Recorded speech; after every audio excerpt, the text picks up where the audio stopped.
I have a tremendous respect for an institution that survives 125 years. The Greek word I use for this is hysterophymia. Loosely translated in English, I would say legacy, and that's why I'm fascinated with 125 years of this institution.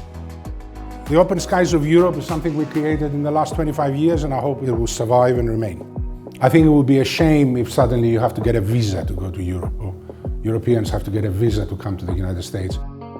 In reality, very few companies employ disabled people. One way out is to start their own business, and we've been helping people start their own business for the last 13 years with this disability charity. I've created a predictable income stream off the revenue line, which is called royalty, and I use that royalty to give back to society. Thank you.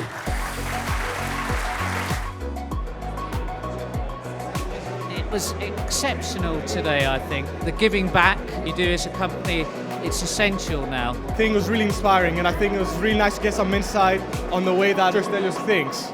I literally loved it. It was a really inspiring talk, and Sir Stelios is always the perfect person to look up to.